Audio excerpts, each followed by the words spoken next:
Seguimos adelante, como yo les decía, 12:29, y tenemos ya aquí a nuestro siguiente invitado. Jo els ho deia al principi, en la presentació del programa, el nostre convidat d'avui, la veritat és que ja havia estat en estos estudis, però teníem ganes de parlar amb ell com a vicealcalde i sobretot com a regidor d'urbanisme de la ciutat de Gandia. Pep Alandete, bon dia, benvingut. Molt bon dia. Gràcies, Carmen, per convidar-me, perquè ja saps que vinc molt còmode ací i encantat. Que consta que jo ja ho he explicat al principi, no és que vostè no vulgui vindre, és que tenim unes agendes que són impossibles.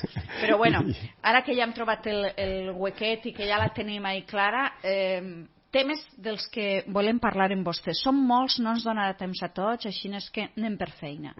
Una de les primeres qüestions que s'anuncien des que vostè és regidor responsable de l'àrea d'urbanisme és que va emprendre amb seriositat, és a dir, amb intenció d'acabar i rodonir la part de peatonalització del centre històric que ens quedava. És a dir, tota la part del centre històric, dels carrers Carmelita Rita, que donen entrada a la ciutat de Gandia, al centre històric, i clar, ja sap vostè, peatonalització, i en seguida la gent comença a soliviantar-se, a esgarrifar-se, vull dir, què és el que té previst vostè i com pensa fer-ho? Bé, en principi això entra en l'acord de govern, l'adequació d'aixòs carrers. Hi havia, de la passada legislatura pendent, una ampliació de voreres perquè va eixir com un dels projectes dels pressupostos participatius, ampliar les voreres davant del Col·legi Carmelites, i quan vam entrar en esta legislatura,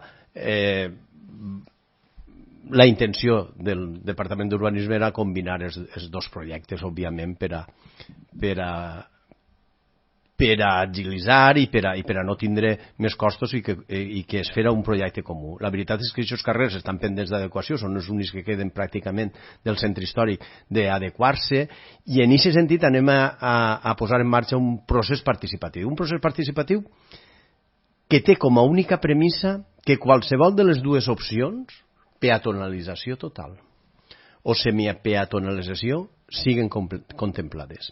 A partir d'ahir, ja ens hem posat en contacte, ja ho vaig anunciar en la Junta de Districte, que s'acaba de constituir. Anem a posar en marxa aquest procés participatiu amb els veïns, comerciants, no m'agrada dir afectats, sinó beneficiats per la mesura. Afectats ho han estat durant molt de temps, perquè mentre moltes vies estaven sent arreglades, ixa estava, diríem, desatenguda, no? Dins en referisc al centre històric. I per tant, ja se ho mereixien i bé, ja anem a posar-ho en marxa. Com dic, amb eixa premissa només, que permeta eixa doble opció. És possible que de moment no hi hagi peatonalització total, però jo estic convençut que més a la curta que a la llarga eixirà eixa peatonalització, però sempre resultat d'un consens. Clar, ahir es plantegen una sèrie de qüestions que preocupen. I jo crec que més que als residents, que em fa l'efecte que tenen prou clar, és a la resta de ciutadans i sobretot als comerciants. És allò de dir, bueno, i si ara no podem entrar en cotxe al centre històric ni des del centre cap a una part de la ciutat, què farem? Bé, evidentment, això ha d'anar si es decideix peatonalitzar, hauria d'anar acompanyat a un pla de trànsit que facilitar aquest accés per altres vies. No es pot fer una mesura sense tindre en compte aquesta qüestió, aquesta accessibilitat. I també que la senyalització dels pàrquings existents, la digitalització, ho hem comentat en moltes reunions. Pels que venen del sud o pels que venen del nord, amb una simple aplicació tu hauries de saber on hi ha places lliures. Clar. Però 3 quilòmetres abans d'entrar poses l'aplicació i dius, mira, al pàrquing dels Serpents en queden 50, a la campa del Gregori Mallans en queden 40, al pàrquing de la República Argentina en queden 102. On m'interessa aparcar? I decidixes ja per on vas. Vull dir, es va cap a aquesta ciutat intel·ligent en benefici del ciutadà i en benefici dels usuaris que vinguen. No podem perdre l'atractiu comercial. Una ciutat compacta exigeix la vida en ella i també el comerç en ella i, per tant, no faríem mesures que anaren contra això, perquè va contra el nostre ADN, no? I això no vol dir que si al final és la peatonalització, i serà la peatonalització perquè la majoria o el consens fa que això siga el millor. Però, repetís, hi haurà un pla de participació amb els veïns i residents i comerciants beneficiats, primer que res, i després en la resta del barri i de la ciutat. I que permeta ixe doble ús que jo crec, personalment, això és personalment, perquè jo ahir no decidiré, decidirem entre tots, jo crec que serà a la llarga s'anirà cap a la peatonalització, però quan estiga ben assumida per tots. Encara no estem molt fets això de les peatonalitzacions, però el cert és que cada volta que s'ha parlat de peatonalitzar ha hagut un procés en el que al principi tota la gent o molta gent ha dit no, però després s'han vist beneficiats, i la veritat és que els centres històrics de moltíssimes ciutats estan peatonalitzats i no hi ha cap problema. Això sí, sempre i quan, conforme ha dit vostè, està acompanyat d'un pla de circulació que se ho repense les fórmules d'entrada i eixida. L'accessibilitat a la ciutat. Altres qüestions que també està treballant vostè en aquests moments i que de fet acaba de vindre ara mateix d'una d'aixes rodes és el pla edificant, que els porta una mica ocupats, ens porta ocupats, no preocupats, sinó ocupats, i ocupats molt. Els departaments tècnics d'urbanisme, de contractació, d'educació, estan ahí dedicant uns esforços perquè és una oportunitat que la Conselleria invertisca 23 milions en la renovació de centres públics. Des de tasques de manteniment fins a col·legis nous, com el Col·legi de les Folles, o l'Institut Ausiàs Marc pràcticament reformat i ampliat de nou, i així en tots els centres de la ciutat. I s'està treballant molt, però bé. Bé què vol dir? Mirant fil per randa els projectes tècnics i interaccionant amb la comunitat educativa. Per què? Perquè aquests projectes tècnics no siguin obra només dels arquitectes, sinó que siguin també resposta a les demandes. Ahir mateixa, reunió amb la junta directiva del Tirant-lo Blanc per a presentar el projecte, el projecte de millora de les reformes necessàries per al Tirant-lo Blanc. Doncs en aquest projecte hi havia 6 millores. 6 millores què vol dir? Quan es licita una construcció i val, per exemple, 900.000, si l'empresa constructora se queda en 800.000, aquests 100.000 no es perden, sinó que s'introdueixen millores.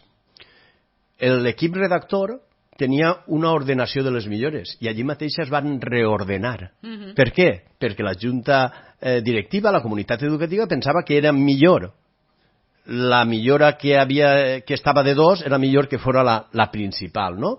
I en aquest sentit jo estic molt satisfet del pla edificant que està posant en marxa la Conselleria, perquè dona autonomia a les ciutats per a millorar les inversions que es facin. I en aquests moments com el tenim, aquest pla edificant? Tot en marxa pràcticament.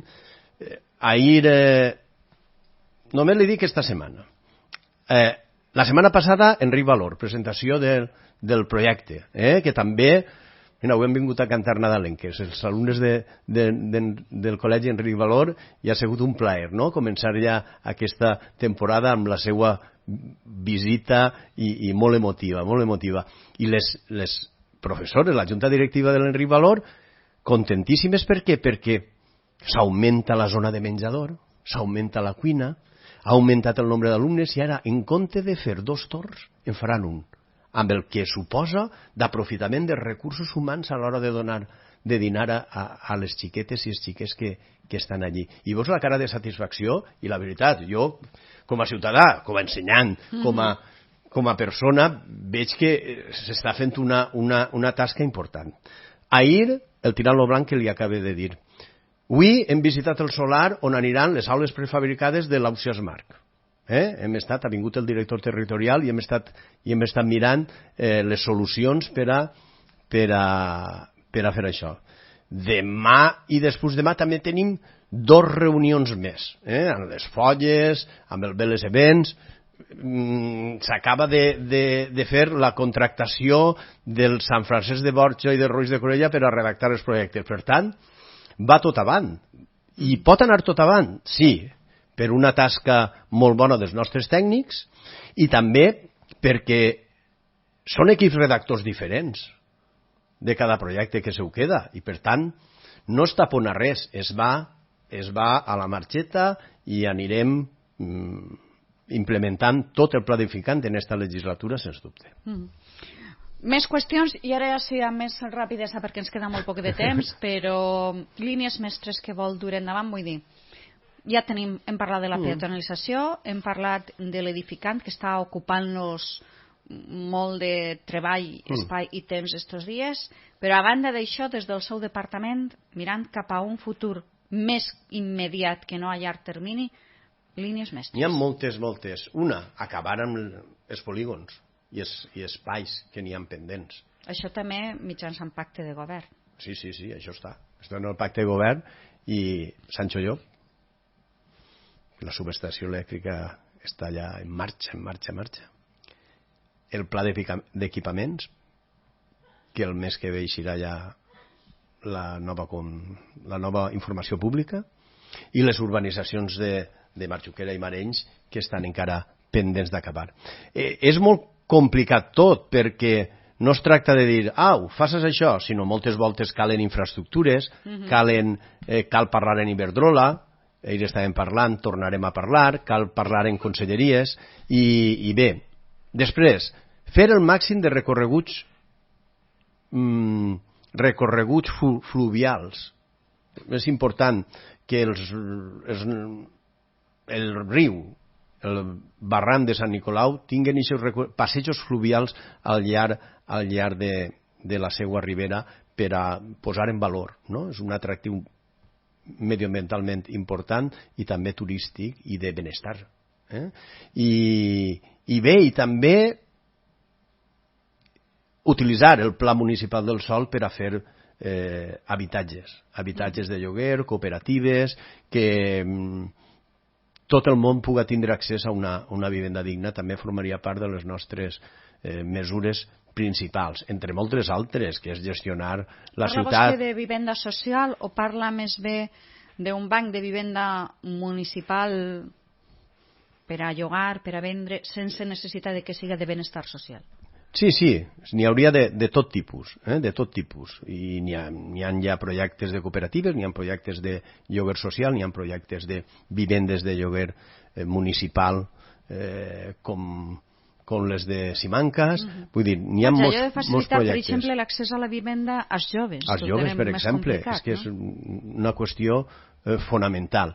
I bé, i a part d'això, ajudar amb les decisions urbanístiques a fer una ciutat amable, una ciutat inclusiva, una ciutat, continuar en la ciutat compacta, i si es pot atraure també empreses que omplin els polígons i crear més ocupació, també seria, en la mesura que des d'urbanisme es puga fer, es farà. Vaig a retornar una miqueta a aquesta visió industrial de la ciutat de Gandia.